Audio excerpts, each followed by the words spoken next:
Land కొని తోటలు పెంచుకోవాలి అనుకునే వాళ్లకు అలాంటి శ్రమ అవసరం లేకుండా ఉమ్మడి మహబూబ్ నగర్ జిల్లాలో ఎలాంటి తోటలైనా మేము చూడబడును, ఇప్పించబడును. తెలంగాణ స్టేట్ లోనే కొత్తగా రాబోతున్న హైదరాబాద్ తిరుపతి సోమశిల కేబుల్ బ్రిడ్జ్, బెంగళూరు హైవేకి సోమశిల కేబుల్ బ్రిడ్జికి మధ్యలో ఉన్నటువంటి ఈ ల్యాండ్స్ తోటలు. ఎటు చూసిన మామిడి తోటలు ఎలా ఉన్నాయో చూడండి కాపులు. ఈ మామిడి పండ్లను చూస్తే ఈ తోట ఎవరికైనా కొనాలి అనిపిస్తుంది కదా.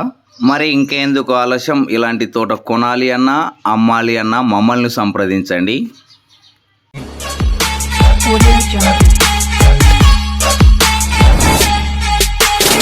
దిలీప్ కన్సల్టెన్సీ మా వద్ద 1 ఎకరం 10 లక్షల నుండి ప్రారంభం. ఇలాంటి ల్యాండ్స్ కావాలి అంటే మమ్మల్ని ఫాలో అవుతూ ఉండండి. ఎగ్జాక్ట్లీ లొకేషన్ చెప్తున్నా, వనపర్తి జిల్లాలో పెబ్బేర్ మున్సిపాలిటీకి కొల్లాపూర్ మున్సిపాలిటీకి మధ్యలో ఉంటది ఈ land. Village to village connectivity దాంబర్ రోడ్ కి అయితే సెకండ్ బిట్ ఉంటది. ఫుల్ వాటర్, ఒక బావి, 2 బోర్లు, ప్రతి చెట్టుకు నీళ్లు అందే విధంగా డిప్ పైపులు కూడా ఉన్నాయి. మనం కొనే ల్యాండ్లో పంట మంచిగా వచ్చి వాటర్ ఫుల్గా ఉండి రోడ్ మంచిగా ఉంటే ఎందుకు కొనకూడదు మరి.